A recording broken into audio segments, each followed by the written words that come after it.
lion's mane. Sabi ng ating mga guro, ang pampaganda daw sa ating memory, pampaganda sa memory ay mani. Sabi ko sa inyo, mali. Hindi mani ang pampaganda sa memorya ng tao. Meron akong downline na tricycle driver sa Bacolod. Sabi niya, ay doktor, totoo yan. Hindi mani ang pampatibay, pampalinaw sa pag-iisip. Bakit?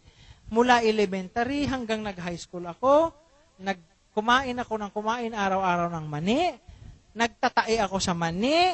Tingnan mo ako ngayon, doktor, tricycle driver pa rin.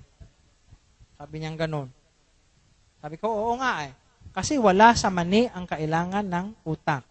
Ang kailangan ng utak ay ang kanyang pagkain, ang brain cells. Ang brain cells natin ay may sariling pagkain at ang pagkain nila, ang tawag doon ay nerve growth factors. Yan ang pagkain ng brain cells.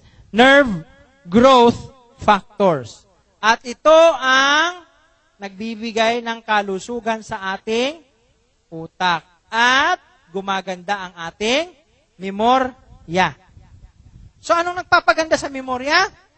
Nerve growth factors. Saan galing ang nerve growth factors? Sa lion's mane. Ay, oy, itay ni. Lion's mane. Kayo talaga. Mani o mani. De. Hindi sa mani na peanuts, kundi sa lion's mane. Lion's mane. Okay? Ngayon, ayaw mong magkaroon ng Alzheimer. Anong Alzheimer? Pagkalilimutin o pagkaulianin. Kailangan mo ng lion's mane para tumibay ang iyong brain cells. Isa pa, ang lion's mane ay isang nootropic. Nootropic. Ang ibig sabihin ng nootropic, ito yung binibigay sa mga pasyenteng nagkaroon ng stroke. Dahil may konting damage sa brain. Na damage sa stroke, di ba? So, kailangan mo ng lion's mane para maibalik yung sigla ng brain sa taong nagkaroon ng stroke. Ako po, totoo lang, ito, positive experience. 4 na po ang stroke patients ko na binigyan ko ng lion's mane. Imbes na sitikulin ang ibigay ko, lion's mane ang binigay ko. At ngayon, after 1 year, lahat sila tuwid maglakad. Hindi yung ganon. Hindi ganon ang mga pasyente ko. Tuwid, parang hindi ka na-stroke salamat po, doktor, sa lion's mane. Dahil sabi ng American Neurological Association, mga dalubhasa sa utak, ang lion's mane ay isa ding nootropic. Dito sa Pilipinas, ang pinakasikat na nootropic ay citicoline. Di ba? Kung kayo ay merong mga pasyenteng na stroke, kilala nyo ang citicoline. Ang problema sa citicoline, napakamahal. Ang isang kapsula ng citicoline na branded ay 125 pesos. Pag sinabi ng doktor na 2 times a day, yari ka. That's 250 pesos a day.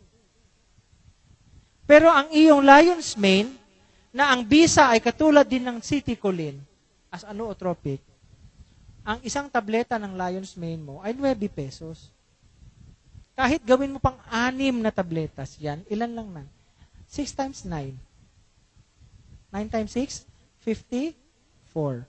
54 pesos kontra sa 250 pesos. Saan ang mas mura? Ganun din naman. Para sa stroke. Nakuha nyo? Economics pa rin ang DXN. So maghanap kayo dyan ng nagawa ganun-ganun. Good morning, partner. Good morning. Uminom ka ng lion's mane. Ay nako. Minsan kasi hindi natin alam. Yun lang ang problema, di ba, sa DXN? Hindi natin alam kung kanino ibibigay. Bakit ako bibili niyang sangkatutak na yan? Sige na, bilhin mo. Ba't mo ako pinipilit na bilhin yan? Points ko rin yan. Sige na. Ganun no? Ang iniisip, points. Pero hindi natin naiisip ang tulong sa ibang tao. Kasi pag inuna natin ang pantulong sa ibang tao, ang points papatak lang yan. Yan. So malinaw na? Para sa malusog na utak, lion's mane.